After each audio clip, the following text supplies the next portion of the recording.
देवाय ॐ नमो भगवते वासुदेवाय ॐ नमो भगवते वासुदेवाय नारायणं नमस्कृत्य नरं चैव नरोत्तमं देवीं सरस्वतीं व्यासं ततो जयमुदीरयेत् नष्टप्रायेषु भद्रेषु नित्यं भागवतसेवया भगवती उत्तमश्लोके भक्तिर्भवती नैष्टुकी निगमकल्पतरोर्गलितं फलं सुखमुखातमृतद्रवसंयुतं पिबद भागवतं रसमालयं मुहुरहो रसिका भुवि भावुकाः ॐ अज्ञानतिमिरान्धस्य ज्ञानाञ्जनशलाकया चक्षुरुन्मिलितं येन तस्मै श्रीगुरवे नमः।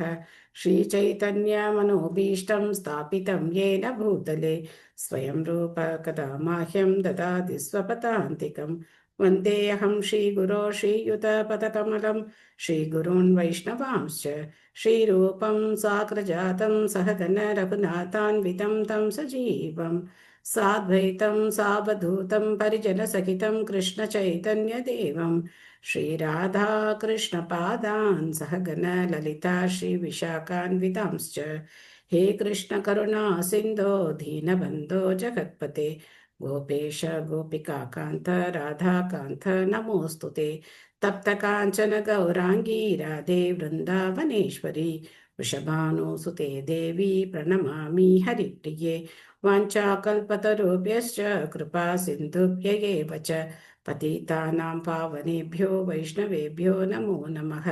नमो ॐ विष्णुपादाय कृष्णप्रेष्ठाय भूतले श्रीमते भक्तिवेदान्त स्वामिन्निति नामिने नमस्ते सारस्वते देवे गौरवाणी प्रचारिणे निर्विशेष शून्यवादी पाश्चात्य देशतारिणे जय श्री कृष्ण चैतन्य प्रभु नित्यानंद श्री अद्वैत गदाधर श्रीवासादि गौर भक्तवृंद हरे कृष्णा कृष्ण कृष्णा हरे हरे हरे राम राम राम हरे हरे मूकं करोति वाचालं पङ्गुं लङ्कयते गिरिं यत्कृपातमहं वन्दे श्रीगुरुं दीनधारिणं परमानन्दं माधवं श्रीचैतन्यम् ईश्वरं हरिः ओं तत्सत् कथाञ्चन स्मृते यस्मिन् दुष्करं सुकरं भवेत् स्मरेति प्रीतं श्रीचैतन्यं नमामिथम्। हरे कृष्णा माताजी। हरे कृष्णा। Welcome all. हरे कृष्ण माताजी। हरे कृष्णा। ஸ்ரீமத் பாகவதம் முதல் ஸ்கந்தம் 13வது அத்தியாயம் திருதராஷ்டிரரின் துறவு நம்ம பார்த்துட்டு இருக்கோம். சனிக்கிழமை நம்ம பார்த்தோம் விதுரர் எதுக்காக திரும்ப அரண்மனைக்கு வந்தார். அவர் அரண்மனையில சுகபோகங்கள் அனுபவிக்கிறதுக்காக வரல. அவர் திருதராஷ்டிரருக்கு முக்கியமா அறிவுரை சொல்றதுக்காக தான் வந்தார். ஏன்னா திருதராஷ்டிரருக்கு ஆபத்து நெருங்கிக்கிட்டு இருக்கு. இந்த ஆபத்து என்ன ஆபத்து? என்ன ஆபத்து அவருக்கு நெருங்குது? ஹரே கிருஷ்ண மாதாஜி. மரணம். மரணம் அப்படிங்கிற நீங்க ஆபத்து சொன்னீங்க பக்தர் எல்லாருமே கடவுளை பார்த்துதான் ஆகணும் பகவான. ஆனா பக்தர்கள் கடவுளை பார்க்கலாம், இல்லாட்டி மரண காலன் ரூபத்துல பார்க்கணும். தேங்க்யூ மாதாஜி. ஸோ அதனால அது அவருக்கு புரியல. புரியாம அவர் பாட்டுக்கு நான் தான் ராஜா அப்படின்னு உட்கார்ந்துருக்கார். ஸோ அவருக்கு எப்படியாவது அதை புரிய வைக்கணுங்கிறது தான் விதுரருடைய நோக்கம். ஸோ குடும்ப அங்கத்தினர்கள் மேல நம்ம பாசமா இருக்கோம் அப்படின்னா இப்படித்தான் இருக்கணும். அவங்களுக்கு கிருஷ்ண பக்தியை கொடுக்கணும். அதுதான் உண்மையான பாசம். ஓகே, நம்ம இன்னைக்கு கண்டினியூ பண்ணுவோம். பதம் 22. நந்தக புரைவதிரோ நந்த பிரஜாச்ச சம்பிரதாம் விசீர்ண நந்தோ மந்தாக்னிஹி சாரக கபமுத்வகன். மொழிபெயர்ப்பு பொருளுரை வழங்கியவர் திருதராச பக்திவேதாந்த சுவாமி ஸ்ரீல பிரபுபாத் கி ஜெய். பிறப்பிலிருந்தே நீங்கள் குருடர். சமீப காலத்திலிருந்து உங்களுக்கு காதும் சரியாக கேட்கவில்லை. உங்களுடைய ஞாபக சக்தி குறைந்து விட்டதுடன் புத்தியும் தடுமாறுகிறது. உங்களுடைய பற்கள் தளர்ந்து விட்டன. உங்களுடைய கல்லீரல் பாதிப்படைந்துள்ளது.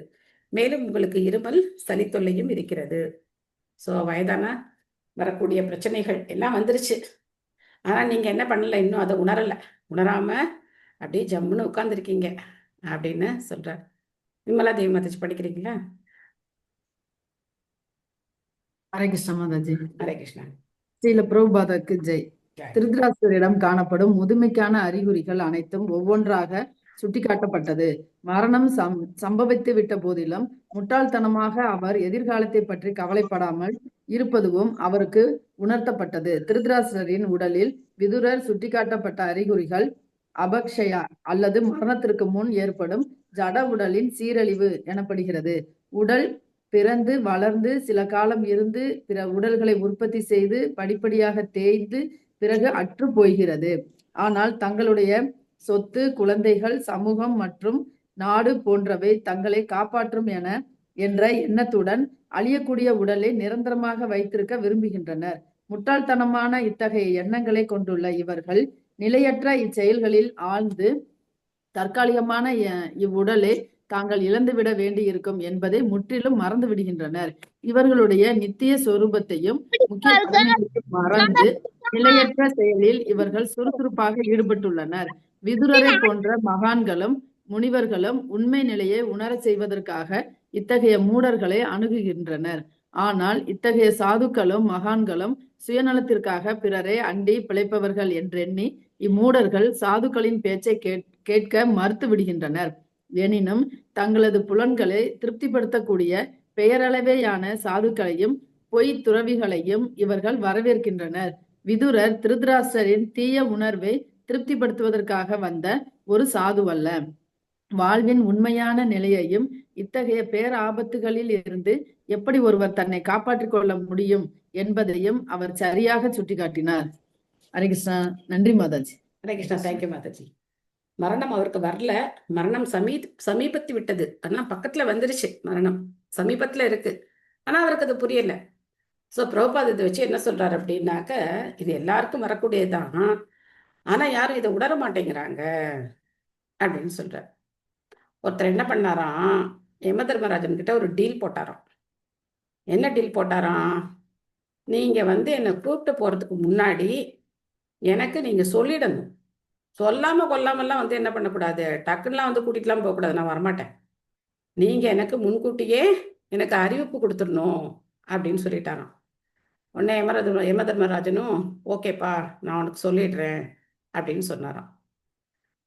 அப்போ காலம் இந்த மாதிரி போயிட்டே இருக்கு.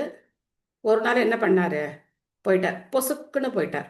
நம்ம பாஷையில சொன்னா அப்படித்தானே சொல்லுவோம், நல்லா இருந்தாரு பொசுக்குன்னு போயிட்டாரு அப்படின்னு சொல்லுவோம்.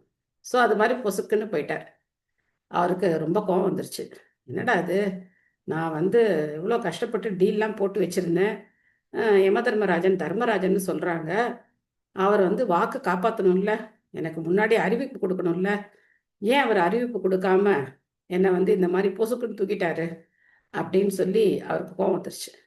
அதனால நேர யம தர்மராஜன்கிட்ட போய் கேட்டாராம், என்ன நீங்க, நான் உங்ககிட்ட ஏற்கனவே சொல்லியிருந்தேன்ல, எனக்கு நீங்க முன்னறிவிப்பு கொடுக்கணும் அப்படின்னு சொல்லியிருந்தேன்ல அப்படின்னு கேட்டாராம். அப்ப யம தர்மராஜன் என்ன சொன்னாராம்,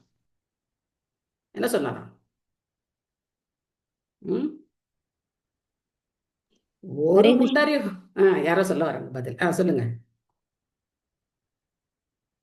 என்ன சொன்னாரா யம தர்மராஜன்? கொடுத்தும் புரிஞ்சுக்க முடியலங்கிறத மாதாஜி கரெக்டா தெரியல. ஆகிறது, தோல் சுருங்குறது, ஒரு முன்னறிவிப்பு இல்ல, நான் உனக்கு பல முன்னறிவிப்பு கொடுத்துட்டேன், முக்கியமா 4 முன்னறிவிப்பு கொடுத்தேன் அப்படிங்கிற. இவர் கேட்கிற, 4 தடவை சொன்னீங்களா, எங்க சொன்னீங்க அப்படின்னா. ஹரே கிருஷ்ணா.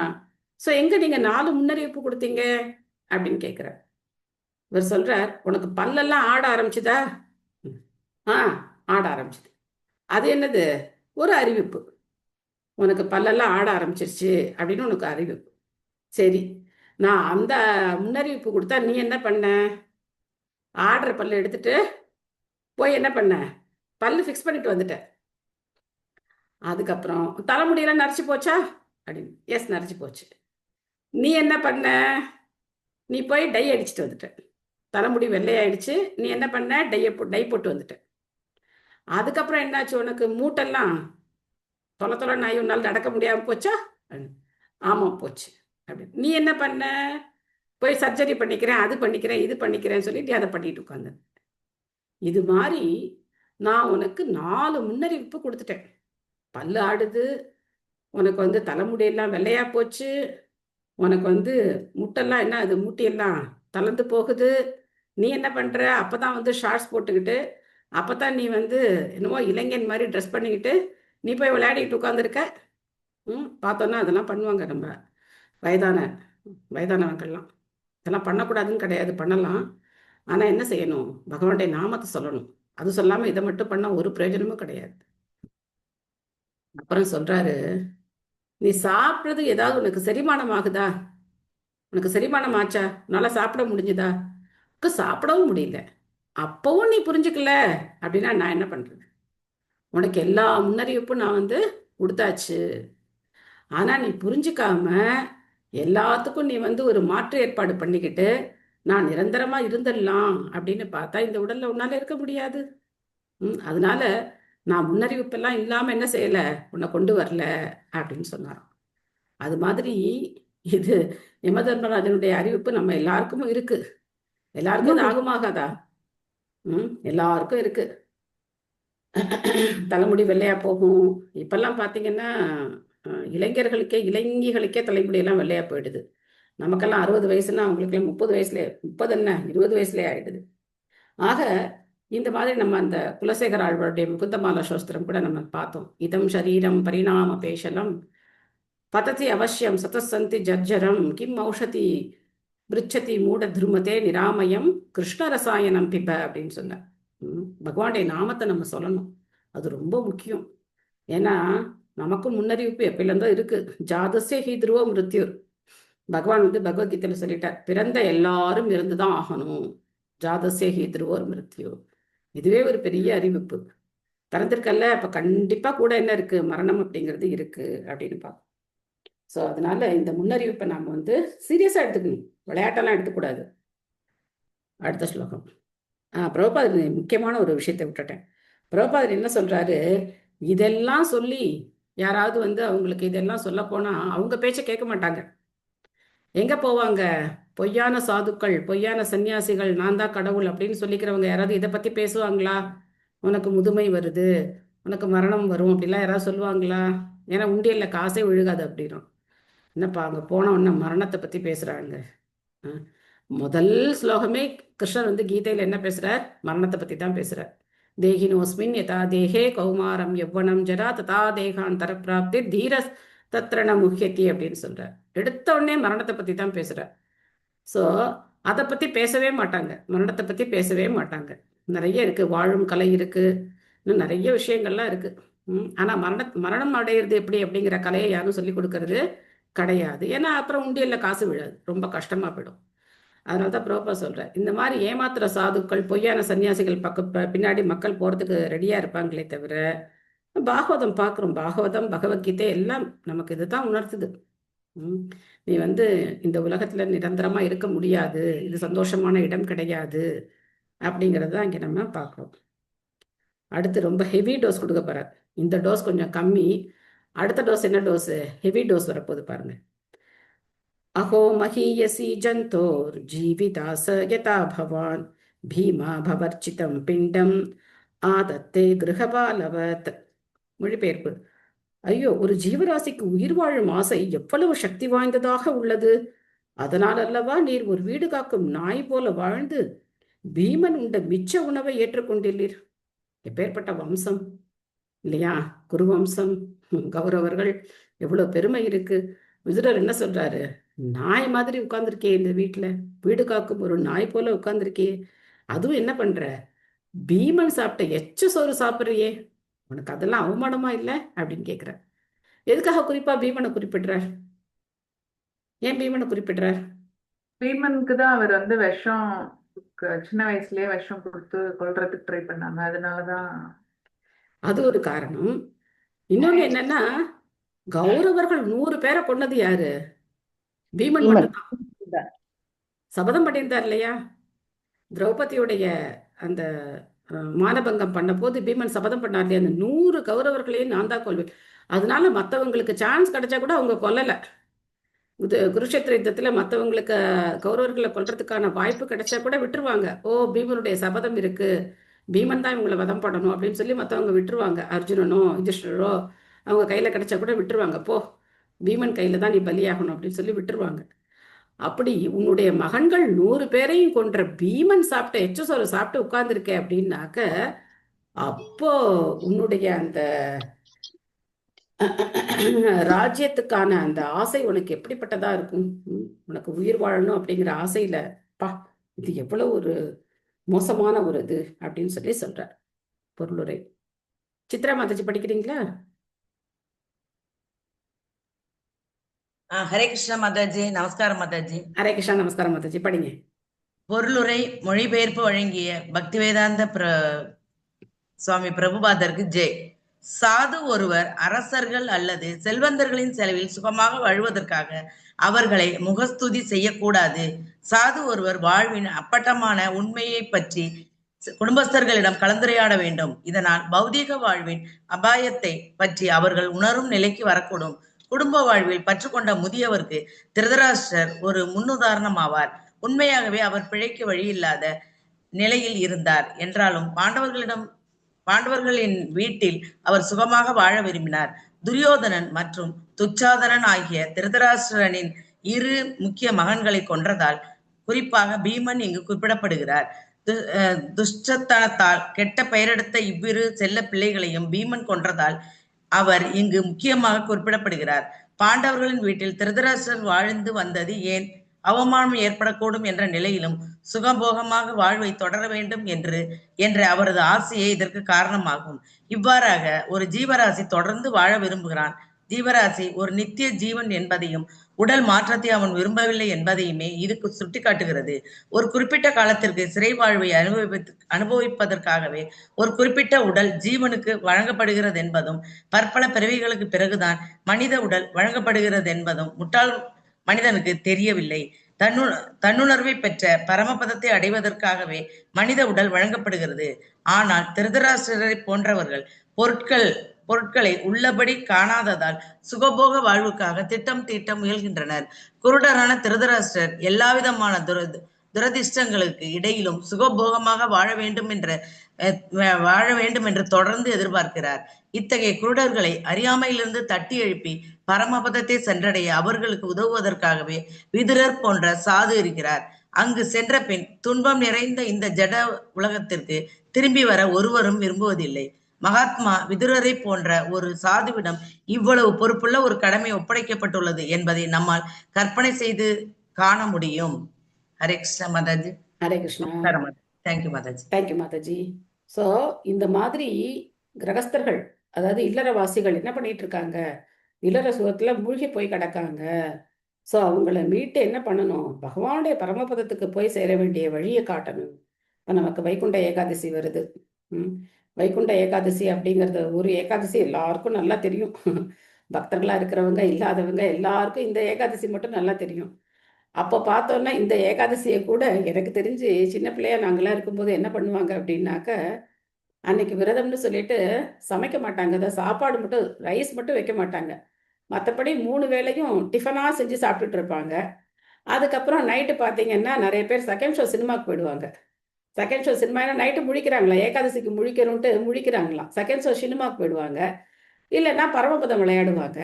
ஒரு தடவை கூட பகவானுடைய நாமத்தை சொல்லி நான் கேட்டதே கிடையாது. ஒவ்வொரு வருஷமும் வைகுண்ட ஏகாதசி எங்க சின்ன வயசுல இப்படித்தான் போச்சு. அப்போ சரியான வழிகாட்டுதல் ஒருத்தர் இல்லை அப்படின்னு சொன்னாக்க நம்ம வாழ்க்கை எப்படி திசை மாறி போகுது அப்படின்னு நம்ம பார்க்கலாம். கொஞ்ச நச்சம் ஆன்மீகம் அப்படின்னு இருக்கிறது கூட என்ன ஆச்சு? ஒண்ணுமே இல்லாம போச்சு. வைகுண்ட ஏகாதசி அன்னைக்கு முடிச்சிட்டு இருக்கணும். அந்த ஒரு ஏகாதசி தான் நமக்கு தெரியும். மற்ற நாள்ல மாசத்துல 2 ஏகாதசி இருக்கு. இதெல்லாம் ஒன்றும் தெரியாது. சரி, இந்த வருஷத்துக்கு ஒரு தடவை வர்ற ஏகாதசி, அன்னைக்கு போய் சாரங்கபாணி பெருமாளை தரிசனம். அன்னைக்கு ரொம்ப பிஸியா இருப்பார் பெருமாள். ஏகப்பட்ட கூட்டம் இருக்கும் எல்லா பெருமாள் கோயில்லையும்.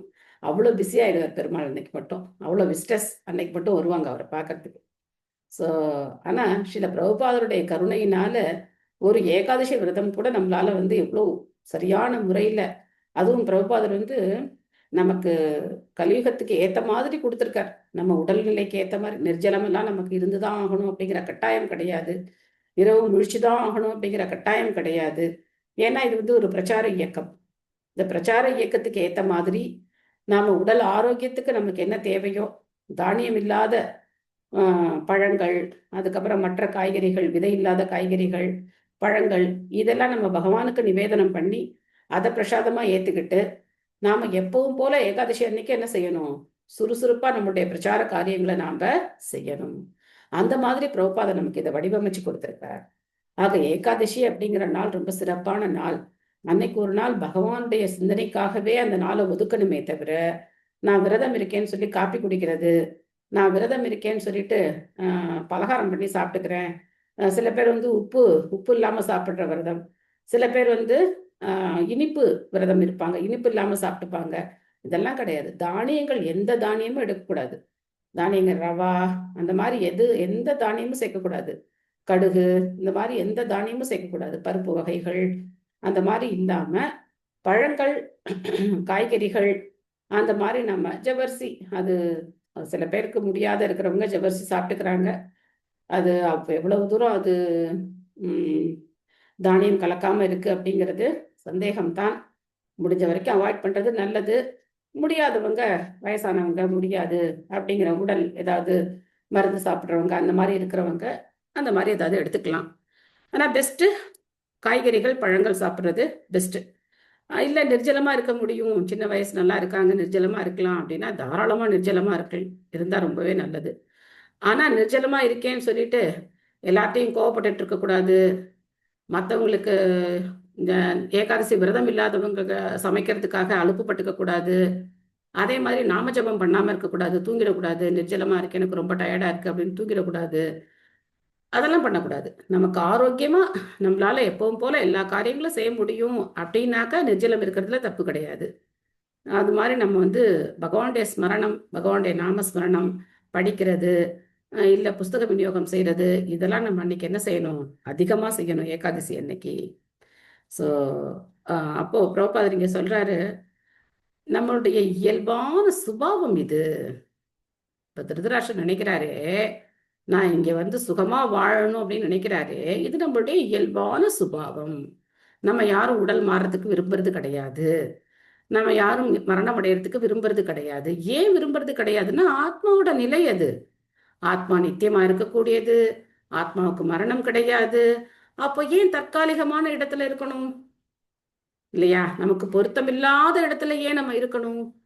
நமக்கு எந்த இடம் பொருத்தமான இடம் அப்படின்னா பகவானுடைய வைகுண்டம் தான் நம்மளுடைய பொருத்தமான இடம். கோலோகம் வைகுண்டம் தான் நம்மளுடைய இடம். அங்க போனோம் அப்படின்னா இந்த பிரச்சனை கிடையாதே. நம்ம நித்தியமா இருக்க போறோம், உடல் மாற்ற தேவையில்லை, மரணம் கிடையாது, மூப்பு கிடையாது. ஸோ அங்க பகவானுடைய சேவையில நித்தியமா இருக்க போறோம். அப்படி இருக்கிறத விட்டுட்டு இந்த தற்காலிகமான இடத்துல நம்ம நித்தியமா இருக்கணும்னு நினைச்சோம்னா அது எப்படி முடியும்? ஸோ அதனால ஒரு சாது அப்படிங்கிறவர் இல்லறவாசிகளுக்கு இதையெல்லாம் எடுத்து சொல்லி அவங்களுக்கு இதை புரிய வைக்கணும். ஆனால் கிரகஸ்தர்கள் இல்லறவாசிகள் என்ன நினைப்பாங்க, இவங்க நம்மக்கிட்ட பணம் கேட்க வர்றாங்க அப்படின்னு நினைப்பாங்க. நிறைய பேர் அப்படி நினைப்பாங்க. சேவை செய்கிறவங்களுக்கு அந்த அனுபவம் இருக்கலாம். ஜென்மாஷ்டமிக்கெலாம் கலெக்ஷனுக்கு போகும்போது கரெக்டாக வந்துட்டீங்களா, நினச்சிக்கிட்டே இருந்தேன், கிருஷ்ண ஜெயந்தி வருதே உங்களை காணுமே அப்படின்னு நினச்சிக்கிட்டே இருந்தேன் அப்படின்னு சில பேர் சொல்லுவாங்க.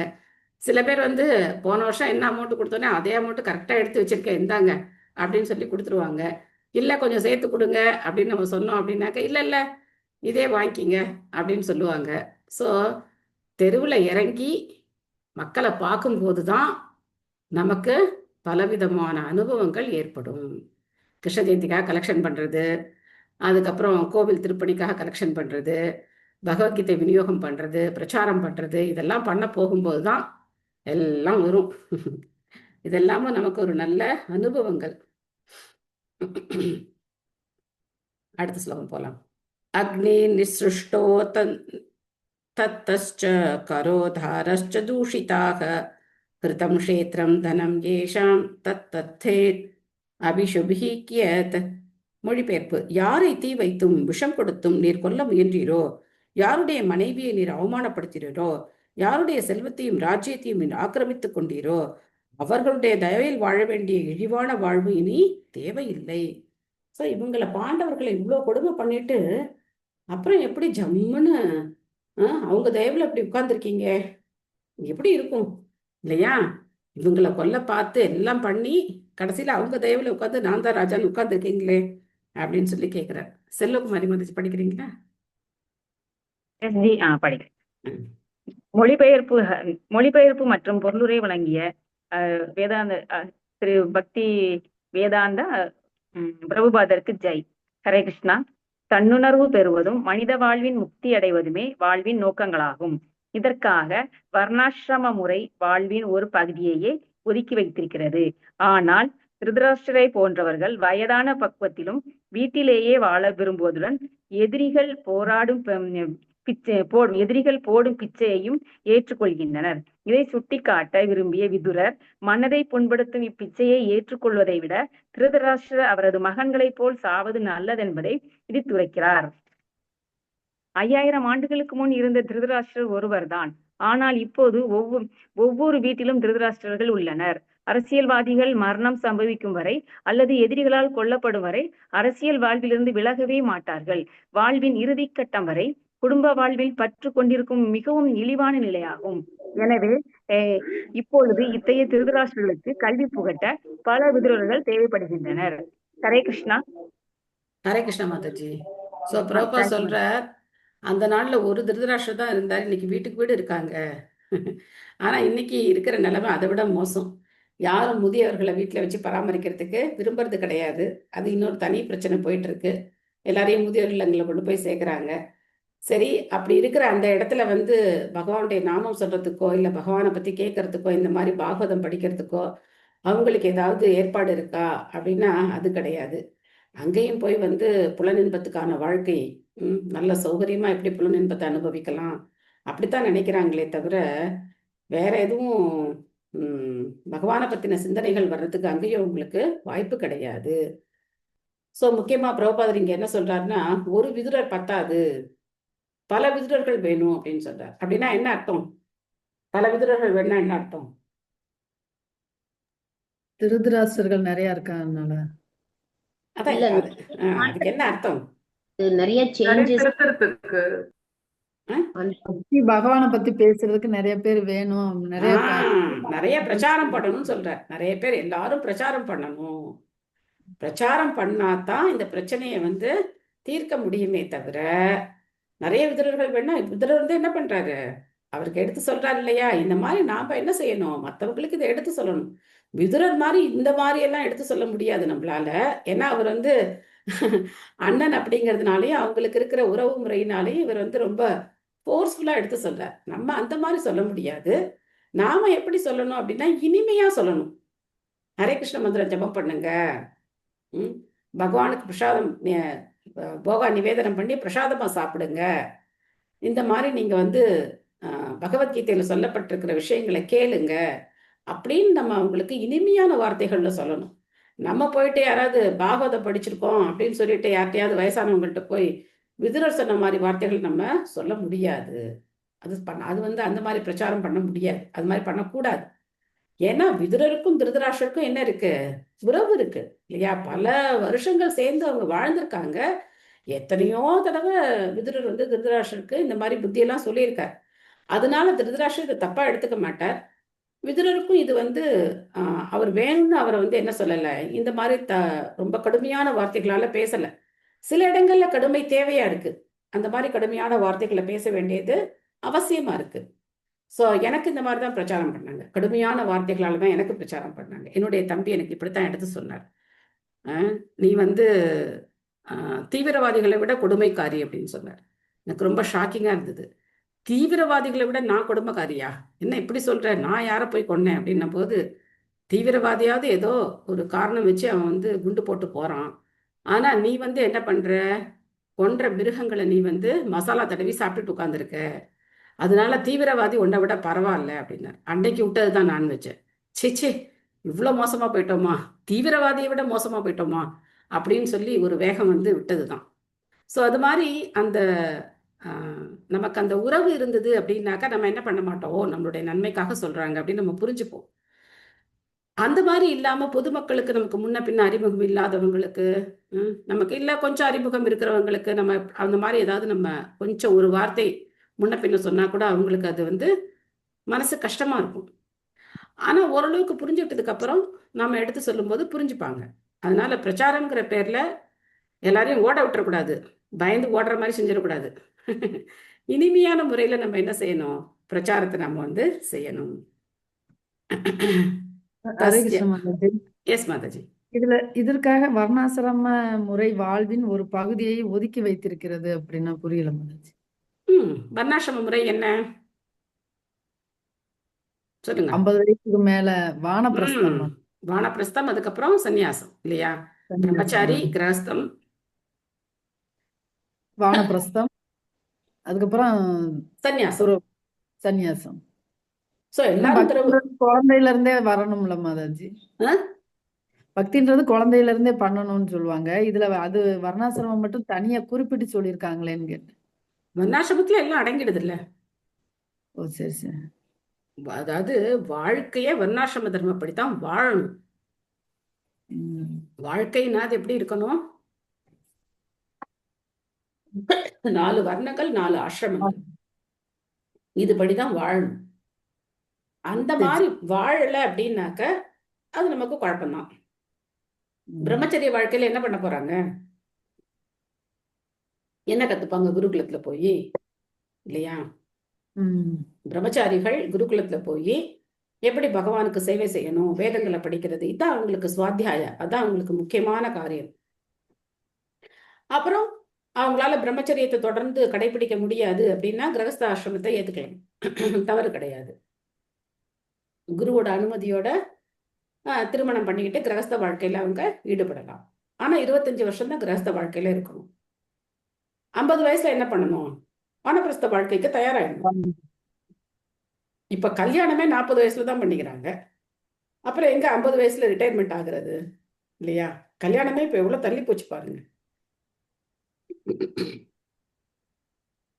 தஸ்யாபி தவ தேஹோயம் கிருபணஸ்ய ஜிஜீவிஷோஹ பரைதி அனிச்சதோ ஜீர்ணோ ஜரயா வாசசைவ.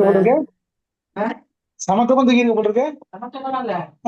பொண்ணு பேசினே இருந்தாவோ தர்ஷனா. ஏன் இப்படி எல்லாம் அன்மியூட் பண்ணிட்டு அவங்க கதை பேசுறாங்கன்னு தெரியலையே. மொழிபெயர்ப்பு. இரக்க மனமில்லாமல் மதிப்பையும் கௌரவத்தையும் தியாகம் செய்து வாழவும் நீ தயாராக இருந்த போதிலும் உம்முடைய இந்த உடல் பழைய உடையை போல அழிந்தே தீரும்.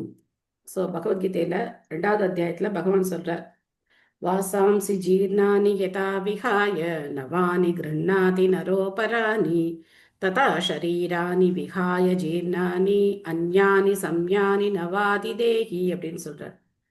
ரொம்ப சிம்பிளான உதாரணம் சொல்றார், கஷ்டமான உதாரணம் இல்லாத ரொம்ப எளிமையா புரிஞ்சுக்கக்கூடிய உதாரணம். என்ன அர்த்தம்? யாருக்காவது அதோட அர்த்தம் தெரியுமா? அந்த ஸ்லோகத்தோட அர்த்தம் வாசாம்சி ஜீர்ணானி. ரொம்ப எளிமையான உதாரணம். இப்போ நியூ இயர் வருது, எல்லாரும் என்ன பண்ணுவாங்க? புது ஆடைகள்லாம் வாங்குவாங்க. பழைய சட்டையை புது சட்டை போடணும். அந்த மாதிரி பழைய ஆடையை தூக்கி போட்டுட்டு புதிய ஆடையை போட்டுக்கிற மாதிரி ஆத்மா பழைய உடலை விட்டுட்டு புதிய உடலை ஏத்துக்குது அப்படின்னு சொல்றார். ஸோ அதான் மரணம் அப்படின்னு சொல்றார். ஸோ உங்களுடைய இந்த உடல் பழைய உடையை போல அழிந்தே தீரும். எப்படி நம்ம ஒரு உடை அடிக்கடி நம்ம உபயோகப்படுத்திட்டே இருந்தோம்னா அது நஞ்சு போகுதோ, அந்த மாதிரி உடல் ஒரு நாள் நைந்து தான் போகும். 6 விதமான மாற்றங்களை பத்தி பார்த்தோம். பிறக்குது, வளருது, கொஞ்ச நாளும் இருக்குது, உபபொருட்கள் உற்பத்தி செய்யுது, தேயுது, அதுக்கப்புறம் மறையுது இல்லையா? 6 விதமான மாற்றங்களுக்கு உட்பட்டது இந்த உடல். அதனால நீ நினைச்சா கூட என்ன பண்ண முடியாது, இதை காப்பாத்தி வச்சுக்க முடியாது அப்படின்னு சொல்ற. சுபமலர் மாதாஜி படிக்கிறீங்களா? ஹரே கிருஷ்ணன். ஹரே கிருஷ்ணன். பொருளுரை. ருபணஷ்ய ஜிஜீவிஷோ எனும் சொற்கள் குறிப்பிடத்தக்கவை ஆகும்.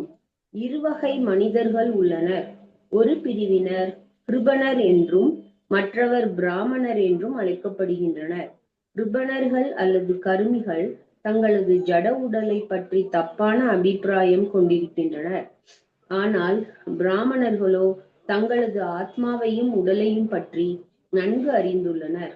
உடலை பற்றி தப்பான அபிப்பிராயம் கொண்டுள்ளதால் கருமி சக்தி உள்ளவரை புலன் இன்பத்தை அனுபவிக்க விரும்புகிறான். வயதான பருவத்திலும் மருத்துவ சிகிச்சையின் மூலமாக வாலிபனாக மாற அவன் விரும்புகிறான். திருதராஷ்டிரர் ஜட உடலின் நிலையை உணராமல் உயிர் வாழ்வதற்காக மானத்தையும் தியாகம் செய்ய விரும்பியதால் அவர் இங்கு கிருபண என்று அழைக்கப்படுகிறார். விடுக்கப்பட்ட ஆயுட்காலத்தை விட அதிகமாக வாழ முடியாது என்பதையும் மரணத்திற்கு தயார் செய்து கொள்ள வேண்டும் என்றும் விதுரர் அவருக்கு உணர்த்த முயன்றார். மரணத்தை தடுக்க முடியாது என்பதால் உயிர் வாழ்வதற்காக அவர் ஏன் இந்த அவமானத்தை ஏற்றுக்கொள்ள வேண்டும்? மரணமே வந்தாலும் நல்ல வழியை ஏற்பது சிறந்ததல்லவா? பௌதிக துன்பங்கள் அனைத்தையும் முடித்து விடுவதற்காகவே மனித வாழ்வு உள்ளது. மேலும் முக்தியை நோக்கி செல்லும் வகையில் வாழ்வை ஒழுங்குபடுத்தி கொள்ள வேண்டும். வாழ்வின் 80% திருதராஷ்டிரர் வீணாக்கிவிட்டார். எஞ்சிய நாட்களையாவது அவர் நல்வழியில் கழிக்க வேண்டும். மனித வாழ்வில் உள்ள நல்ல வசதிகளை தன் உணர்வு பெற உபயோகிக்கவில்லை என்றால் அது கர்மியின் வாழ்வு என்று அழைக்கப்படுகிறது. இத்தகைய கர்மி ஒருவர் விதுரரை போன்ற தன் உணர்வு பெற்ற ஓர் ஆத்மாவை சந்தித்து பௌதிக வாழ்வின் அறியாமையை விலக்கிக் கொள்வது நல்ல அதிர்ஷ்டமே ஆகும். நன்றி மாதாஜி. ஹரே கிருஷ்ணா. ஹரே கிருஷ்ணா. தேங்க்யூ மாதாஜி. ஒருத்தருக்கு ஒரு கேள்வி வரலாம். என்ன கேள்வி வரலாம்? பாண்டவர்கள் நல்ல பக்தர்கள் தானே, திருதராஷ்டிரர் பக்தர்கள் சங்கத்துல தானே இருக்காரு, அப்போ அவருடைய வாழ்க்கை அப்படிங்கிறது தூய்மை அடையுமே, எதுக்காக விதுரர் இந்த மாதிரி பேசுறார் அப்படின்னு நமக்கு ஒரு சந்தேகம் வரலாம். ஆனா பாண்டவர்கள் பக்தர்களா இருந்தாலும் அந்த பக்தர்களுடைய சங்கத்தை நாம எப்படி பயன்படுத்திக்கிறோம் அது ரொம்ப முக்கியம். பக்தர்கள் சங்கத்துல நம்ம ஒரு ஒரு வேடிக்கையா ஒரு நிகழ்ச்சி சொல்லுவாங்க. மும்பையில பெரிய ஐஐடி கல்லூரி, அந்த கல்லூரிக்கு ஒரு பசுமாடு தினம் வருமா. அந்த கல்லூரி வளாகத்துக்குள்ள அந்த பசுமாடு என்ன பண்ணுமா, தினம் வருமா. அங்க கொஞ்ச நேரம் உட்கார்ந்து இருந்துட்டு உள்ளெல்லாம் மேய்ஞ்சிட்டு சாயந்தரமானா அது வீட்டுக்கு போகுமா. இது மாதிரி அது பல வருஷங்கள் அங்க வந்தா கூட அதுக்கு பிஹெச்டி எல்லாம் கொடுப்பாங்களா என்ன? அதுக்கு அந்த அறிவு ஏதாவது கிடைச்சிருக்குமா? இந்த பல்கலைக்கழகத்தினுடைய அறிவு ஏதாவது கிடைச்சிருக்குமா? சோ அது மாதிரி பக்தர்களுடைய சங்கத்துல நம்ம இருந்தாலும் அந்த சங்கத்தை நாம எப்படி பயன்படுத்திக்கிறோம் அது ரொம்ப முக்கியமான விஷயம். பக்தர்கள் சங்கத்துல பகவானை பத்தி பேசணும். அவங்களுடைய சொந்த கதைகளை பேசிக்கிட்டே இருக்கக்கூடாது. அதுதான் நம்ம இத்தனை வருஷம் சொல்லியிருக்காரு. 80% வாழ்க்கையை அவர் என்ன பண்ணிட்டாரு, திருதராஷ்டிரர் வேஸ்ட் பண்ணிட்டாரு அப்படின்னு சொல்றார். அந்த மாதிரி நம்ம வாழ்க்கையிலேயும் எத்தனை பிறவிகள் நம்ம கழிச்சோமோ நமக்கு தெரியாது. எத்தனை பிறவிகள் நம்ம பகவானை பத்தி கேட்காம பேசாம போச்சோ நமக்கு தெரியாது. இந்த பிறவியிலேயே நமக்கு இப்பதான் கிடைச்சிருக்கு. அப்போ கிடைச்ச சந்தர்ப்பத்தையும் நம்மளுடைய சொந்த கதையை பேசிட்டு உட்கார்ந்துருந்தோம் அப்படின்னாக்க பக்தர்கள் சங்கத்தினால வந்ததுல என்ன நன்மை இருக்கு? என்ன நன்மை இருக்கு? ஒரு நன்மையும் கிடையாது. ஸோ அதனால பக்தர்கள் சங்கத்தை நாம சரியான முறையில பயன்படுத்திக்கணும். அதுக்காக பக்தர்கள் சங்கத்துல நம்ம சொந்த விஷயங்களை பேசக்கூடாதா அப்படின்னா அப்படி கிடையாது.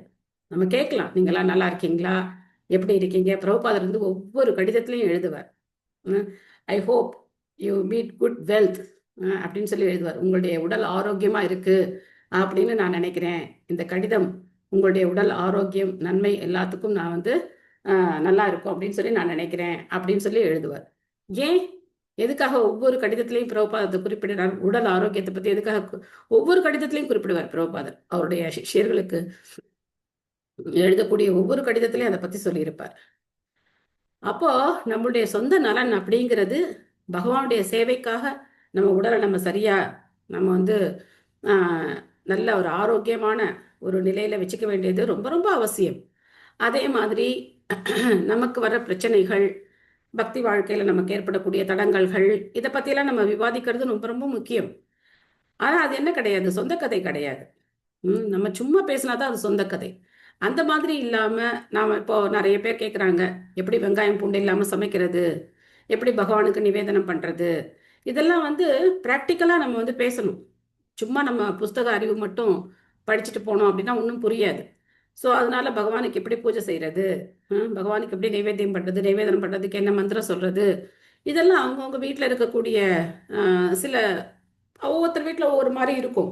ஸோ அதை பத்தி நம்ம கலந்து பேசும்போது அது என்ன கிடையாது, நம்ம சொந்த கதை கிடையாது. மற்றவங்க மேல நமக்கு அக்கறையும் இருக்கு. நம்ம வெறுமை ஒரு மெஷின் மாதிரி வந்தோமா படிச்சோமா முடிச்சோமா போனோமா அந்த மாதிரி கிடையாது. நம்ம என்ன பண்றோம், ஒருத்தருக்கொத்தர் பகவானை பத்தி பேசிக்கும் போது நம்மளுடைய சொந்த விஷயங்கள் எல்லாத்தையும் நம்ம ஆலோசிக்கிறோம். இதெல்லாம் எதுக்காக பண்றோம் அப்படின்னா நம்ம பகவானுடைய பக்தியில உறுதியா இருக்கிறதுக்காக நம்ம இந்த காரியங்கள் எல்லாம் நம்ம பண்றோம். அதனால அவர் கடைசி இருக்கிற நாட்களையாவது அவர் என்ன பண்ணணும், ஒழுங்கா பக்தி பண்ணணும் அப்படின்னு சொல்லி நினைக்கிறார். அந்த நாளுடைய அந்த யுகங்கள்ல இருக்கக்கூடிய முறைகளை படி அவர் அதை ஃபாலோ பண்ணணும் அப்படின்னு நினைக்கிறார். கலியுகத்துக்கு நாம சங்கீர்த்தனம் சொல்லப்பட்டிருக்கு. பட் அந்த யுகத்துல பார்த்தோம் அப்படின்னாக்க நாம சங்கீர்த்தனம் இருக்கு, ஆனா அதுக்கான முறைகள் மாறுபட்டிருக்கு. அதை அவர் ஃபாலோ பண்ணணும் அப்படிங்கறதான் இங்க அவர் சொல்றார். கத ஸ்வார்த்தம் இமம் தேகம் விரக்தோ முக்த பந்தனக அவிஜாத கதிர் ஜக்யாத் சவை தீர உதாகிருதக.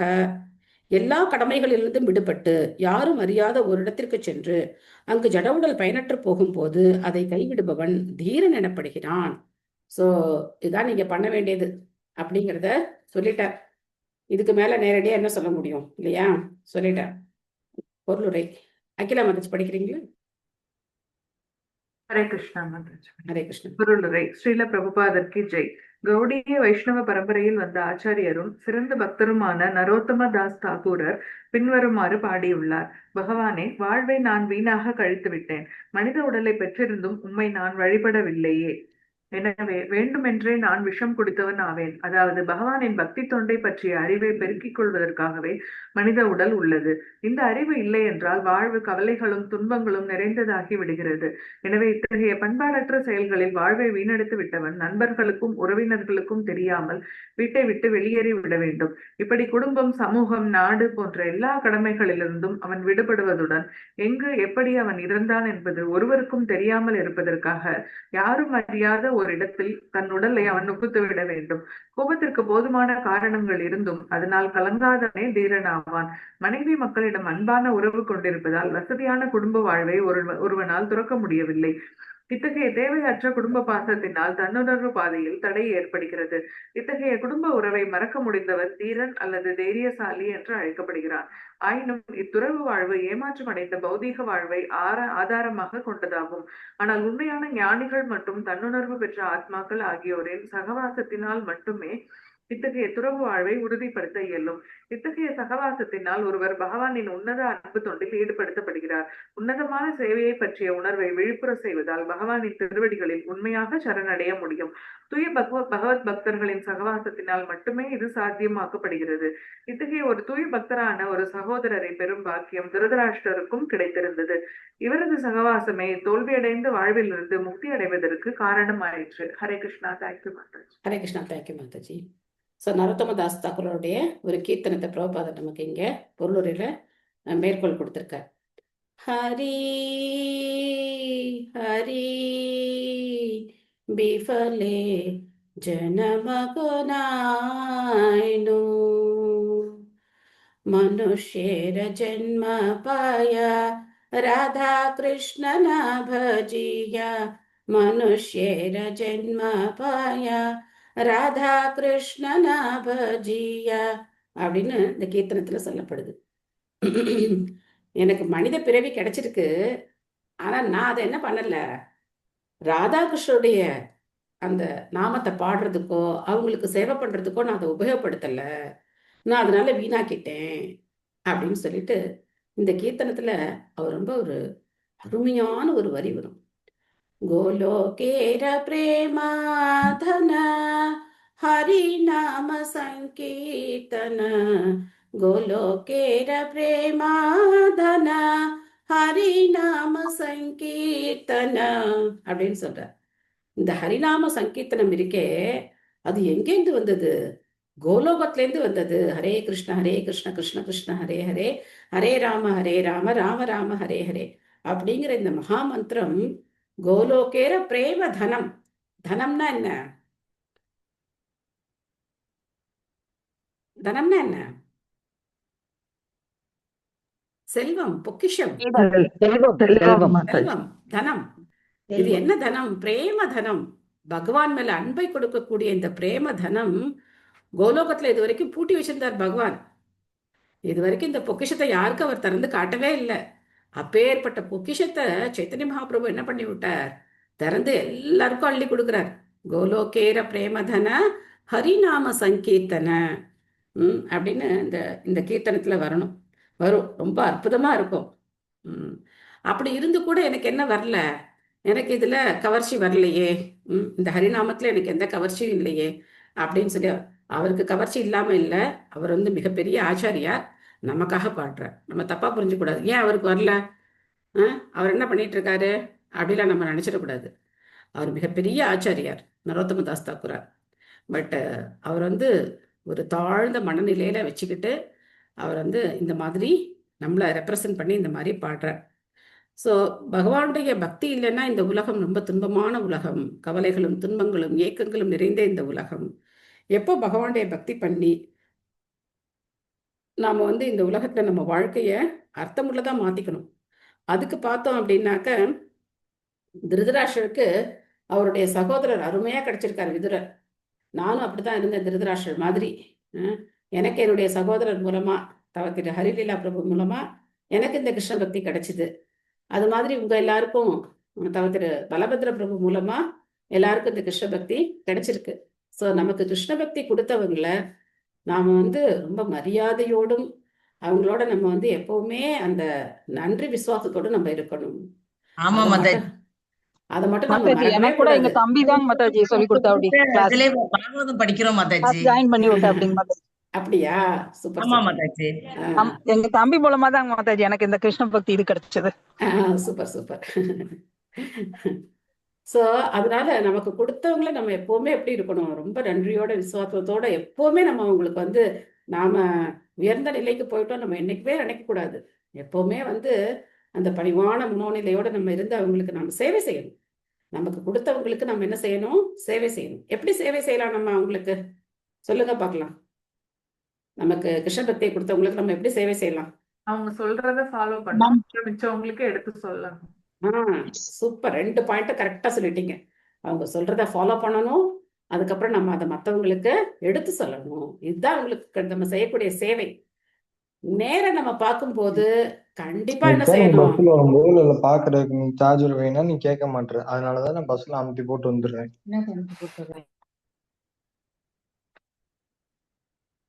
ஆச்சு இன்னைக்கு எல்லாருக்கும் நேரம் நம்ம அவங்கள பார்க்கும்போது அப்போ அவங்களுக்கு வாப்பு சேவையும் செய்யணும். 2 சேவை இருக்கு, ஒன்று வாப்பு சேவை, ஒன்று வாணி சேவை.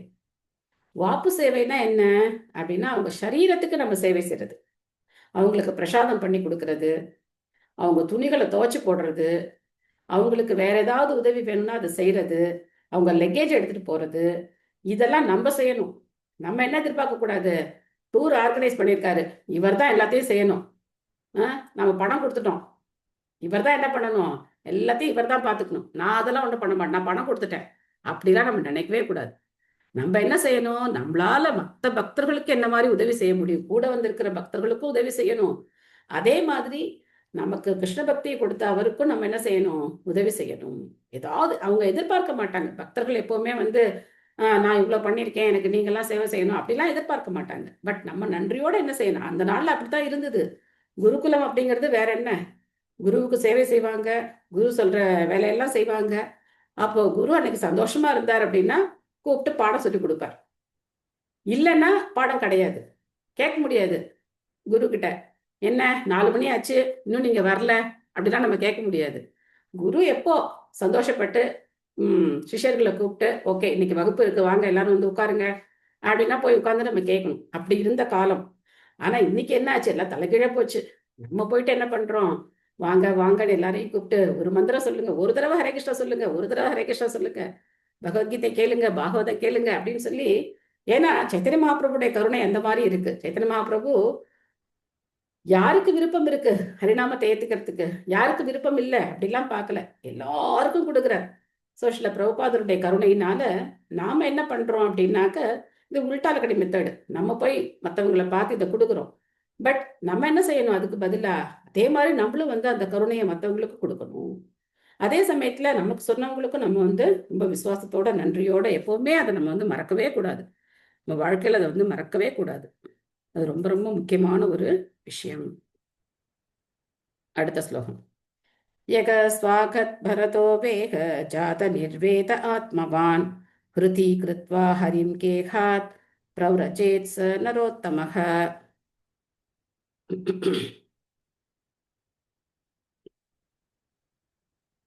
எவன் தானாகவோ பிறர் உபதேசத்தாலோ இந்த ஜட உலக துன்பத்தையும் நிலையற்ற தன்மையையும் அறிந்து இதயத்தில் வாழும் பரமபுருஷனுடன் முழு நம்பிக்கை கொண்டு வீட்டை விட்டு வெளியேறுகிறானோ அவன் முதல் தரமான மனிதனாவான்.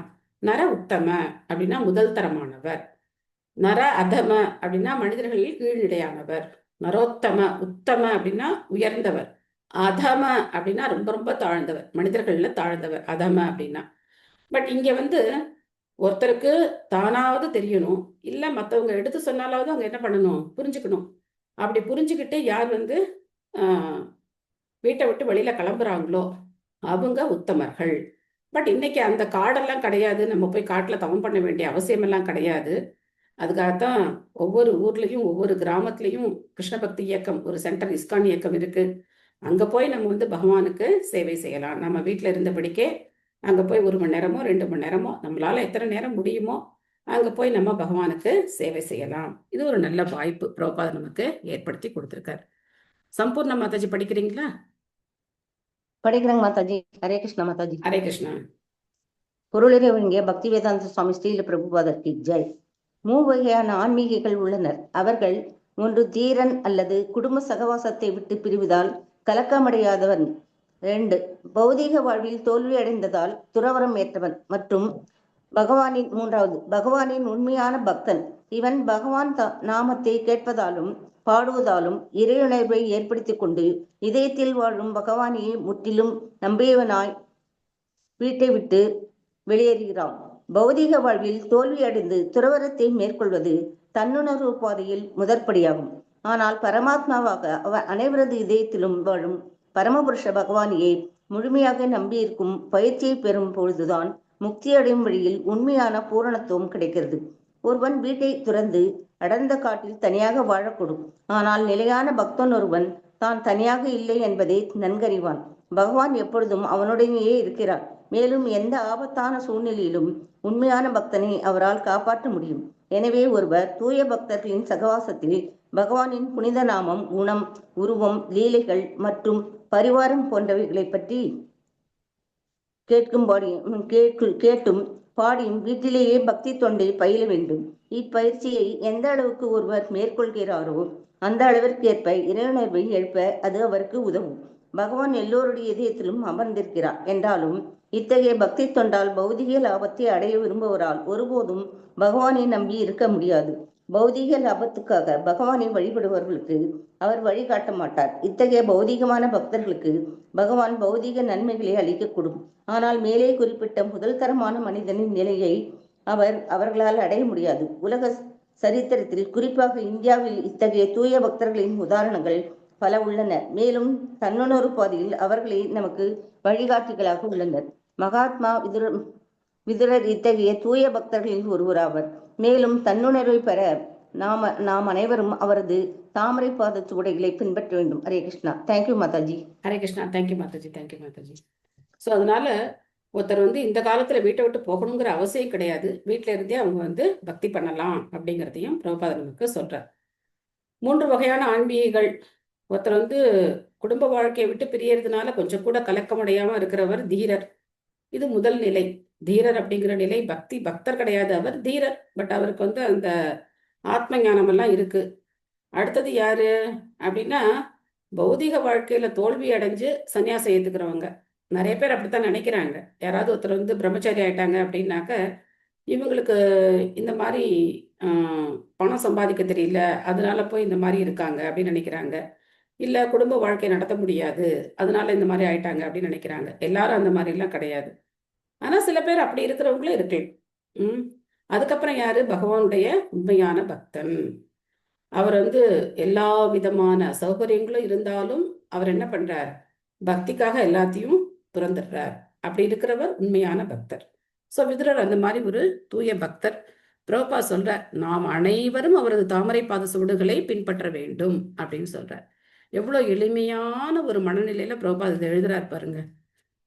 நீங்க எல்லாரும் விதுரரை பின்பற்றணும் அப்படிலாம் சொல்லல. நாம் அனைவரும், நம்மளோட சேர்த்து அவரையும் சேர்த்துக்கிறார். அவர் ஜெகத்குரு. பிரபுபாதர் யாரு? ஜெகத்குரு. ஆனா நம்மளை சேர்த்துக்கிறார்.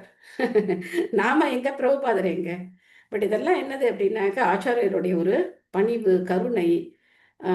மற்ற மூத்த பக்தர்கள் மேல அவர் வச்சிருக்கிற அந்த ஆழமான விசுவாசம் இதெல்லாம் தான் இந்த ஒரு வார்த்தையில வெளிப்படுது.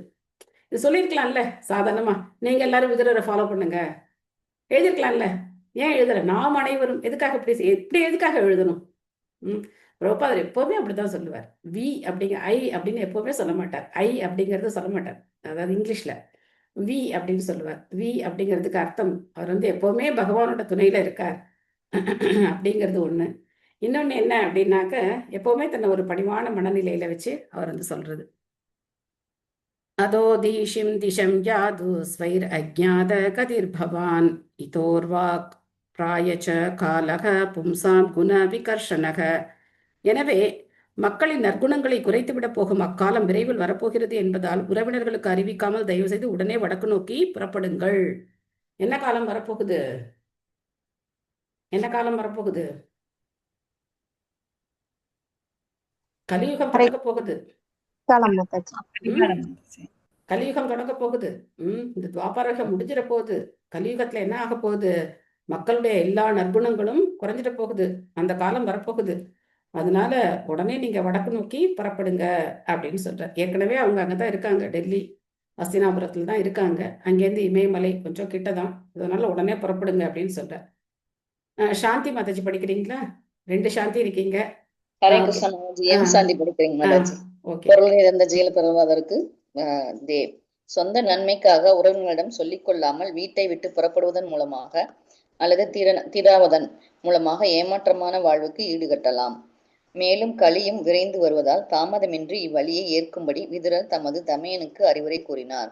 பௌதீக சகவாசத்தால் பந்தப்பட்ட ஆத்மா ஏற்கனவே இழிவடைந்த நிலையில் இருக்கிறார். அத்துடன் கலியுகத்தில் மனிதனின் நற்குணங்கள் இன்னும் சீரழிந்துவிடும். கலியுகம் ஆரம்பத்திற்கு முன் வீட்டை விட்டு வெளியேறும்படி அவருக்கு அறிவுறுத்தப்பட்டது. ஏனெனில் வாழ்வின் உண்மைகளை பற்றிய விதுரரின் உபதேசங்கள் அவரால் உருவாக்கப்பட்ட சூழ்நிலை விரைந்து வரும் கலியுகத்தின் செல்வாக்கினால் மங்கி போய்விடும். பரமபுருஷரையே முற்றிலும் நம்பியுள்ள முதல் தர மனிதனாக அல்லது நரோத்தரமாக ஆவது சாதாரண மனிதனுக்கு சாத்தியமல்ல.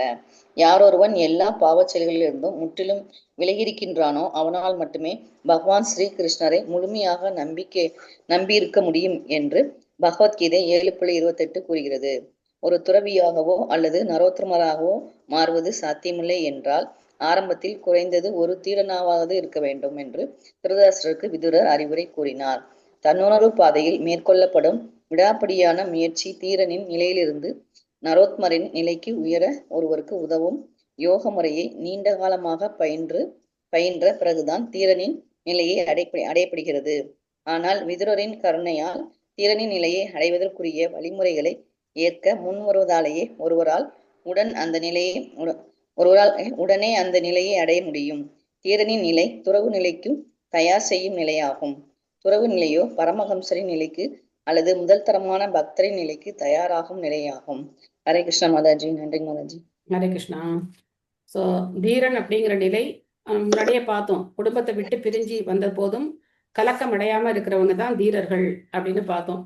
நம்ம யாத்ரா 2-3 நாள் வரும்போது கூட நம்ம என்ன பண்ணிட்டு இருப்போம்? கையில போனை வச்சுக்கிட்டு ஊர்லயே பேசிட்டே இருப்போம். அந்த இது இங்க வச்சேனே அது அப்படியே இருக்கா? தயிர் உர ஊத்தத்துக்கு எடுத்து வச்சியா இல்லையா? என்ன பண்ண? அந்த அலமாரி பூட்டினியா? என்ன பண்ண? இது மாதிரி நம்ம வந்து ஞாபகம்லாம் எங்க இருக்கும்? அங்கேதான் இருக்கும், வீட்டிலே தான் இருக்கும். அந்த மாதிரி இருக்கக்கூடாது. நம்ம வந்து யாத்ரா வரும்போது எல்லாத்தையும் மறந்துட்டு பகவானுடைய நாமம் அதுல மட்டும் கவனம் செலுத்தி பகவத் கதா அதுல கவனம் செலுத்தணும். ஸோ அந்த மாதிரி நம்ம ஒரு நாளும் நம்ம பழகினோம் அப்படின்னாக்க சுலபமா வீட்டில இருந்தே நம்ம என்ன ஆயிடலாம்? தீரர்கள் ஆயிடலாம். மற்ற விஷயங்களை பத்தி ரொம்ப நம்ம வந்து தலையில போட்டக்கூடாது. ஆக்சுவலா வந்து சின்ன குழந்தைங்க இருக்கிறவங்க கிரஸ்த வாழ்க்கையில அடி எடுத்து வச்சிருக்கிறவங்களுக்கு இது கிடையாது. அவங்க வந்து கண்டிப்பா இதெல்லாம் பார்க்கணும். அலமாரி பூட்டி இருக்கா? தயிர் உர ஊத்துனீங்களா? என்ன பண்ணீங்க? ஏது பண்ணீங்க?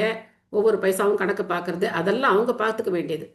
பட் ரிட்டையர்மெண்ட் ஏஜில் வந்ததுக்கு அப்புறமும் இப்பெல்லாம் பார்த்தோம்னா வாழ்க்கை அப்படிங்கிறது யாரையும் ரிட்டையர் ஆக விடுறது கிடையாது. எல்லாம் ஃபாரின்ல போய் உட்காந்துக்கிறாங்க. அப்போ 6 மாதம் உங்கள் அப்பா அப்பா வந்து குழந்தைய பார்த்துக்கணும், இன்னொரு 6 மாதம் எங்கள் அம்மா அப்பா வந்து பார்த்துக்கணும். ஷிஃப்ட் போட்டு என்ன பண்ணுறாங்க? குழந்தைங்களை பார்த்துக்க சொல்கிறாங்க. இல்லைன்னா இங்கே இருந்தபடியே வந்து பேரன் பேத்திகளை வளர்க்க வேண்டியது தாத்தா பாட்டிங்களோட கடமையாயிடுது, பொறுப்பாயிடுது. அதெல்லாம் பண்ணக்கூடாதுன்னு கிடையாது. ஆனால் கிருஷ்ண பக்திக்கு நம்ம வந்து நேரம் ஒதுக்கணும். அது ரொம்ப முக்கியமானது. யாருக்காகவும் காலம் காத்திருக்காது. நான் இதை பண்ணிட்டு வரேன், அதை பண்ணிட்டு வரேன் அப்படின்னு சொன்னாலாம் காலம் காத்திருக்காது. அதனால நம்ம என்ன பண்ணக்கூடாது, காலம் தயவதாட்சண்யம் பார்க்காத மாதிரி நாமளும் ரொம்ப தயவதாட்சண்யம்லாம் பார்க்கக்கூடாது. நம்ம வாழ்க்கையில் 90% உழைச்சிட்டோம், எல்லாருக்காகவும் உழைச்சிட்டோம். கடைசி கொஞ்ச காலமாவது நமக்காக நம்ம என்ன செய்யணும், செல்வத்தை சேகரிக்கணும், செல்வத்தை சேமிக்கணும். ஹரே கிருஷ்ண கிருஷ்ண கிருஷ்ண ஹரே ஹரே, ஹரே ராம ராம ராம ஹரே ஹரே. இதான் நாம நிதி. நாம நிதியை நம்ம என்ன பண்ணணும், எந்த பேங்க்ல போடணும், என்ன பேங்க்ல போடணும், வைகுண்டா பேங்க்ல நம்ம அக்கௌண்ட்ல போட்டுறணும். நம்ம அக்கௌண்ட்ல போட்டு வச்சுக்கணும் நாம நிதியை. இல்லைன்னா நமக்கு வந்து ரொம்ப கஷ்டமாயிடும், வழி செலவுக்கு ஒன்றும் இருக்காது. ஸோ அதனால should be very careful. Okay, நேரமாகி விட்டது, நம்ம நேரம் பறந்து விட்டது. ஓகே, உங்களுக்கு ஏதாவது கேள்விகள், சந்தேகங்கள், கருத்துக்கள் ஏதாவது இருக்கா? ஹரே கிருஷ்ணா மாதாஜி. ஹரே கிருஷ்ணா. பேசுறேன். வாணி சேவைனா என்னது மாதாஜி? வாய்ப்பு சொல்லி சொன்னீங்க. ஓகே, வாணி சேவை சொல்லலையா நானு? சரி, வாணி சேவை அப்படின்னா அவங்க சொல்ற கட்டளைகளை நம்ம வந்து செயல்படுத்தணும். வாப்பு சேவை அப்படிங்கிறது எப்பயாவது கிடைக்கும், எப்பயாவது ஒரு தடவை நமக்கு அவங்களுடைய சங்கம் கிடைக்கும். இப்போ பிரபுபாதர் இருந்த போது பிரபுபாதருக்கு ரெண்டும் பண்ணாங்க, வாணி சேவையும் பண்ணாங்க, வாப்பு சேவையும் பண்ணாங்க. நீங்கள் முன்னாடி கேட்டிருக்கீங்களா? ஆகாஷவாணி அப்படின்னு செய்திகள் வாசிப்பது அப்படின்வாங்க இல்லையா? வாணி, வாணி அப்படின்னாக்க வாய் வார்த்தையில வருது, அது காத்துலேருந்து வருது. ஆகாஷவாணி, ஆகாசத்துலேருந்து வரக்கூடிய ஒளி அதிர்வு, அதனால ஆகாஷவாணி அப்படின்னு சொன்னாங்க இல்லையா? ஸோ அந்த மாதிரி வாணி அப்படிங்கிறது அவங்களுடைய கட்டளை, பிரபுபாதருடைய கட்டளை. நமக்கு பிரபுபாதருடைய கட்டளை இப்போ எப்படி கிடைக்குதுன்னா அவருடைய பொருளுரை மூலமாக கிடைக்குது. அவருடைய பொருளுரையில் பிரபுபாதர் என்ன சொல்லியிருக்கிறாரோ அது அவருடைய வாணி. அவர் இருந்தபோது அவருக்கு செய்தது வாப்பு சேவை. அதனால ஆன்மீக குரு இருக்கும் போது வாப்பு சேவையும் செய்யலாம், வாணி சேவையும் செய்யலாம். ஆனால் ஆன்மீக குரு நம்ம முன்னாடி பிரத்யட்சமா இல்லாத போது அவருடைய வாணி சேவையை நம்ம ஏற்றுக்கிட்டு செய்யணும். அவர் என்ன சொல்லியிருக்கிறாரோ அதை நம்ம கண்டிப்பாக என்ன செய்யணும், கடைபிடிக்கணும். ஓகேவா மாதாஜி? ஹரே கிருஷ்ணா. தேங்க்யூ. தேங்க்யூ மாதாஜி. கரெக்டான சந்தேகம் பிரச்சாரணி வருது மாதாஜி. ஆமா, கௌரவாணி பிரச்சாரணி. கௌரவாணினா என்ன அர்த்தம்? சொல்லுங்க முழுசா சொல்லுங்க. கிருஷ்ண பிரஷ்டாய பூதலே ஓம் பக்தி வேதாந்த சுவாமி நிதி நாமினி நமஸ்தே சரஸ்வதே தேவே கௌரவாணி பிரச்சாரணி நிர்விசேஷ சூன்யவாதே பாஷ்யாதி தேசதாரிணி. ஓகே, கொஞ்சம் நீங்க வந்து ப்ரொனன்சியேஷன் சரி பண்ணிக்கணும். நம்ம ஓம் விஷ்ணு பாதாய கிருஷ்ண பிரேஷ்டாய கிருஷ்ண பிரேஷ்டாய பூதலே ஸ்ரீமதே பக்தி வேதாந்த சுவாமின் இதி நாமினே. என்ன அர்த்தம்? நம்ம ஓம் அப்படின்னாக்க நான் வந்து உங்களை நமஸ்காரம் பண்றேன். நம்ம ஹ அப்படின்னா நான் உங்களை நமஸ்காரம் பண்றேன். நம்ம ஓம், ஓம் அப்படிங்கிறது எப்போ மந்திரங்கள்ல வர்ற அக்ஷரம். நம்ம ஓம் விஷ்ணு பாதாய, விஷ்ணுவுடைய பாதங்கள்ல எப்பவும் சேவை செய்யக்கூடியவர். நம்ம ஓம் விஷ்ணு பாதாய கிருஷ்ண பிரேஷ்டாய, கிருஷ்ணருக்கு மிக மிக பிரியமானவர், பகவான் ஸ்ரீ கிருஷ்ணருக்கு மிக பிரியமானவர். பகவான் விஷ்ணுவுடைய பாதங்கள்ல எப்பவும் இருக்கக்கூடியவர், விஷ்ணுவுடைய பாதங்களுக்கு சேவை செய்யக்கூடியவர், கிருஷ்ணருக்கு மிக பிரியமானவர். அவருடைய பேர் என்ன? பக்தி வேதாந்த சுவாமின் இதி நாமினே. இதுதான் உங்களுடைய திருநாமம். நமஸ்தே, திரும்ப நம்ம நமஸ்காரம் பண்றோம். நமஸ்தே, நமஸ்காரம் பண்றோம். சாரஸ்வதே தேவே அப்படின்னா என்ன அர்த்தம்? கிடையாது. குரு குரு பிரபு குரு பிரபுபாதா குரு. பிரபுபாதருடைய குரு. அவருடைய பேர் என்ன? சரஸ்வதி. பக்தி சித்தாந்த சரஸ்வதி. பக்தி சித்தாந்த சரஸ்வதி அவருடைய பேரு. பக்தி சித்தாந்த சரஸ்வதி தாக்கூர். அதனால நமஸ்தே சாரஸ்வதே, சரஸ்வதின்னு சொல்லக்கூடாது, சாரஸ்வதே, சாரஸ்வதே தேவே, தேவி கிடையாது, தேவே. நமஸ்தே சாரஸ்வதே தேவே கௌரவாணி பிரச்சாரினே. அவர் என்ன சொன்னார்? பக்தி சித்தாந்த சரஸ்வதி டாக்கூர் என்ன சொன்னார் ஸ்ரீல பிரபுபாதர்கிட்ட? கௌரவாணி, கௌரவங்களுடைய ஆணை என்னவோ அதை நீ வந்து செயல்படுத்தணும்னு சொன்னார். கௌரவாணி பிரச்சாரினே, கௌரவங்களுடைய ஆணையை செயல்படுத்தணும். கௌரவங்களுடைய ஆணை என்ன? அப்படின்னா மேற்கத்திய நாடுகளில் பிரச்சாரம் செய்யணும். ஆஹா நோ ஹரே கிருஷ்ணா மகாமந்திரம் இல்ல. ஹரே கிருஷ்ணா பிருத்திவித்தே ஆச்சே யதா நகராதி கிராம சர்வத்திர பிரச்சார ஹோய் மொரநாம அப்படின்னு சொன்னார். பிருத்திவித்தே ஆச்சே அப்படின்னா பிருத்திவித்தே ஆச்சேன்னா என்ன அர்த்தம்? பிருத்திவினா என்ன அர்த்தம்? பூமி பூமி. இந்த பூமி முழுக்க உலகம் முழுக்க பிருத்திவித்தே ஆச்சே யதா நகராதி கிராம நகரங்கள் கிராமங்கள் எல்லா இடத்துலயும் சர்வத்திர பிரச்சார ஹொய்பே மொரநாம அப்படின்னு சொன்னார். என்னுடைய திருநாமம் அப்படிங்கிறது பட்டி தொட்டி எல்லாம் பிரச்சாரம் செய்யப்படணும் அப்படிங்கிறது அவருடைய ஆணை. அதான் கௌரவாணி. அதை செய்ய சொல்லி பக்தி சித்தாந்த சரஸ்வதி நம்முடைய பக்தி வேதாந்த சுவாமி ஸ்ரீல பிரபுபாதருக்கு 22வது வயசுல அவருக்கு அந்த கட்டளையை கொடுத்தார். அப்போ அவர் என்ன பண்ணாரு? அதை எடுத்துக்கிட்டு நிர்விசேஷ சூன்யவாதி பாஷ்சாத்திய தேசத்தாரினே. பாஷ்சாத்திய தேசம்னா என்ன அர்த்தம்? மேல்நாடுகள், வெஸ்டர்ன் கண்ட்ரிஸ். பாஷ்சாத்திய ஃபாரின் கண்ட்ரிஸ். பாஷ்சாத்திய தேசத்தாரினே என்ன எதை நிர்மூலமாக்கினார்? நிர்விசேஷவாதம், சூன்யவாதம் இதெல்லாம் உடச்சி தள்ளினார். பகவான் அப்படிங்கிற ஒன்றும் கிடையாது, நம்ம வாழ்க்கைக்கு அப்புறம் எல்லாம் சூன்யம்தான், இப்போ இருக்கிற ஒரே வாழ்க்கை இது, நீ எப்படி வேணா அனுபவி அப்படிங்கிறது மேற்கத்திய அந்த கொள்கை. அவங்களுக்கு அடுத்த பிறவியில நம்பிக்கை கிடையாது, எதுலேயும் உங்களுக்கு நம்பிக்கை கிடையாது. அதுக்கப்புறம் நிர்விசேஷவாதம், இது இந்தியாலையும் இருக்கு. நிர்விசேஷவாதம், சூன்யவாதம் அப்படிங்கிறது நம்ம மனசுலையும் இருக்கு. ஏதோ வெளிநாட்டில் தான் இருக்குன்னு நினைக்காதீங்க, நம்ம மனசுலையும் இருக்கு இந்த நிர்விசேஷவாதம், சூன்யவாதம் எல்லாம். பகவான் எந்த விசேஷமும் இல்லாதவர், அருவமானவர் அப்படின்னு நினைக்கிறது. அதுக்கப்புறம் நானும் கடவுளும் ஒன்று நினைக்கிறது, இதெல்லாம் நிர்விசேஷவாதம். எதுவுமே கிடையாது, இந்த உலகத்துக்கு மேலே எதுவும் கிடையாது, எல்லாமே சூன்யம்தான், மரணத்துக்கு அப்புறம் நம்ம சூன்யத்தோடு போய் கலக்க போகிறோம் அப்படின்னு நினைக்கிறது, இது சூன்யவாதம். ஸோ இதையெல்லாம் முறியடிச்சு வைகுண்ட லோகங்களை பற்றி நமக்கு சொல்லிக் கொடுத்து, பகவானுடைய ரூபத்தை பற்றி சொல்லிக் கொடுத்து, பகவானுடைய நாமத்தை சொல்லிக் கொடுத்து, அவருடைய லீலைகளை சொல்லிக் கொடுத்து என்ன பண்ணியிருக்கார் பிரபுபாதர்? நம்ம வாழ்க்கையில பெரிய புரட்சியை ஏற்படுத்தியிருக்கார். அதான் கௌரவாணி பிரச்சாரிணி அப்படிங்கிறதுக்கு. ஓகே, டைம் போயிட்டே இருக்கு. இன்னைக்கு பாசுரம் சொல்லுங்க ஹேமலதா மாதாஜி. சொல்லவா மாதாஜி? என்ன சொல்ல போறீங்க? பாசுரம் சொல்லுங்க சொல்லுங்க. 13 மாதாஜி. 14 14 உங்கள் புழக்கடை தோட்டத்து. சொல்லவாங்கம்மா. சொல்லுப்பா, சொல்லுங்க மாதாஜி. உங்கள் புழைக்கடை தோட்டத்து வாவியுள் செங்கழு நீர்வாய் நெகிழ்ந்து ஆம்பல் வாய் கூம்பினக்கான் செங்கல் பொடிக்கூரை வெண்பல் தவத்தவர் தங்கள் திருக்கோவில் சங்கிடுவான் போகின்றார். எங்களை முன்னம் எழுப்புவான் வாய் பேசும் நங்கா எழுந்திராய் நானாதாய் நாவுடையாய் சங்கொடு சக்கரம் ஏந்தும் தடக்கையன் பங்கைய கண்ணானை பாடேலோர் என்பாவாய். ஜெய் ஸ்ரீ கிருஷ்ணா. ஹரே கிருஷ்ணா. தேங்க்யூ மாதாஜி. ராகமா கொஞ்சம் ஆரம்பிச்சிங்க, அதுக்கப்புறம் ஸ்லோகமா சொல்லிட்டீங்க. எனிவே நல்லா இருந்தது. தேங்க்யூ மாதாஜி.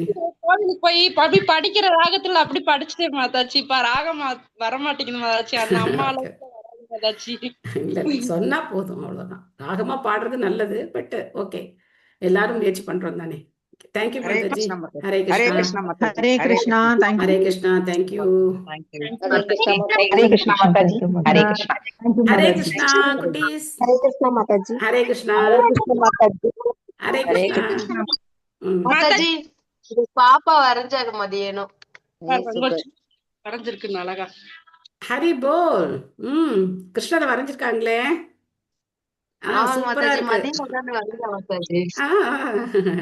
பாத்தீங்களா, லீவ்ல எவ்வளவு ஆக்டிவிட்டி பண்ண முடியுது பாருங்க, இல்லையா? அழகா கிருஷ்ணர் கலர்லாம் கொடுத்துருக்கீங்க. லட்டு கொடுத்தீங்களா, வெண்ணெய் கொடுத்தீங்களா கிருஷ்ணர் கையில? பானை வச்சிருக்காங்க மாதாஜி. வெண்ணெய் பானை வச்சிருக்காங்களா? Very good very good. Super super. Hare Krishna Mataji. Hare Krishna. Mataji நானு பாகவதம் புக் ஆர்டர் பண்ணிட்டேன் மாதாஜி, நாளைக்கு வருது. ஹரி ஹரி. சூப்பர். நாளைக்கு கிருஷ்ணர் வராரு. கிருஷ்ணர் வராரு வீட்டுக்கு. நீங்க என்ன பண்ணுங்க, பாகவதம் செட்டு வந்த உடனே அழகா அந்த அட்டைப்பெட்டியை பிரிச்சு பாகவதத்தை ஃபுல்லா எடுத்து ஒரு நல்ல டேபிள் மேல அழகா புது விரிப்பு போட்டு அடுக்கி பூஜை பண்ணுங்க. பாகவதத்துக்கு பூ வச்சு இது ஊதுபத்தி, சாம்பிராணி, அப்புறம் நம்ம சூடமெல்லாம் வச்சு பூஜை பண்ணி ஹரே கிருஷ்ண மந்திரம் பாடி பூஜை பண்ணிட்டு அதுக்கப்புறம் நம்ம வந்து படிக்க ஆரம்பிக்கலாம். சரியா? Okay Mataji. Okay Mataji. Hare Krishna. Super. Hare Krishna. ரொம்ப சந்தோஷம் மாதாஜி, நீங்க பாகவத செட்டில் ஆனது. தேங்க்யூ மாதாஜி. தேங்க்யூ. ஹரே கிருஷ்ணா. ஹரே கிருஷ்ணா. பிரபுபாதருக்கு ஒரு பெரிய சேவை செய்திருக்கீங்க. ஹரே கிருஷ்ணா. ஹரே கிருஷ்ணா. ஹரே கிருஷ்ணா. ஹரே கிருஷ்ணா. மாதாஜி, ஹலோ மாதாஜி, நான் இங்கதான் இருக்கேன், சொல்லுங்க. நாளைக்கு வைகுண்ட ஏகாதசி மாதாஜி. நம்ம டீ சாப்பிடக்கூடாதுல்ல, அது போல நம்ம சுக்கு மல்லி காஃபி எல்லாம் குடிச்சுக்கலாமா மாதாஜி? சுக்கு மல்லி காஃபி குடிக்கலாமா? குடிக்க கூடாது. டீ காஃபி குடிக்கூடாது. டீ காஃபி குடிக்கூடாது. சுக்கு மல்லி கண்டிப்பா குடிச்சுதான் ஆகணுமா உங்களுக்கு? இல்ல மாதாஜி, ஆனா டீ தலை ரொம்ப வலி எடுக்கும், அதுதான் கேக்குறோம், டவுட்டுக்காக கேக்குறேன் மாதாஜி. நீங்க கூடாதுன்னு சொன்னாங்கன்னா நான் அதுவும் நீ குடிக்க மாட்டேன். குடிக்காதீங்க, குடிக்காதீங்க. சரிங்க மாதாஜி. தலை ரொம்ப வலிச்சதுன்னு வச்சுக்கோங்க, சூடா வெந்நீர் குடிங்க, சரியா போயிடும். சரிங்க மாதாஜி. சரியா? நல்ல சுட சுட வெந்நீர் குடிங்க, சரியா போயிடும். புதன்கிழமை தானே ஏகாதசி? நாளைக்கு வைகுண்ட ஏகாதசிங்கிறீங்க. நாளைக்கு வைகுண்ட ஏகாதசிங்கிறீங்க, சொந்த ஏகாதசிங்க. ஓகே, சோ நாளைக்கு தான் வைகுண்ட ஏகாதசி. துவாதசி புதன்கிழமையா? ஓகே. சோ ஹாப்பி ஏகாதசி எல்லாருக்கும். தேங்க்யூ மாதாஜி. ஹரே கிருஷ்ணா. ஹரே கிருஷ்ணா. தேங்க்யூ. ஏகாதசி விரதம் நாளைக்கு மாதாஜி. நாளைக்கு தானே வைகுண்ட ஏகாதசின்னு சொன்னீங்க. காலண்டர்ல வைகுண்ட ஏகாதசி பலபத்ரா சுவாமி இஸ்கான்ல வந்து நாளன்னைக்கு தான் ஃபாலோ பண்றாங்க மாதாஜி. நாளைக்கு வந்து நார்மலா எல்லா கோயிலையும் ஃபாலோ பண்றாங்க. புதன்கிழமை விரதம் இருக்கு. புதன்கிழமை விரதம் இருங்க. புதன்கிழமை சொன்னாரு மாதாஜி. ஓகே, அப்ப புதன்கிழமை இருங்க. நீங்க வந்து ஏதாவது ஒரு சிஸ்டம் ஃபாலோ பண்ணணும். ஒண்ணு இஸ்கானை ஃபாலோ பண்ணுங்க, இல்லைன்னா ஸ்ரீ சம்பிரதாயத்தை ஃபாலோ பண்ணுங்க. ரெண்டையும் போட்டு குழப்பிக்காதீங்க. ரெண்டுக்கு சின்ன வித்தியாசம் தான். இஸ்கான் அப்படிங்கிறது கௌடிய சம்பிரதாயத்தை படி அவங்க வந்து அவங்களுடைய கால்குலேஷன் கொஞ்சம் மாறுது, ஏகாதசி கால்குலேஷன் கொஞ்சம் மாறுது. பட் ஸ்ரீ சம்பிரதாயத்துல அவங்க ஒரு மாதிரி கால்குலேட் பண்றாங்க. அதனால எதை ஃபாலோ பண்ணிக்கணும்னு நீங்க தான் முடிவு பண்ணணும். சரியா? Hare Krishna. Hare Krishna. Thank you Mataji. Thank you all. Hare Krishna. Mataji. Hare Krishna. Hare Krishna.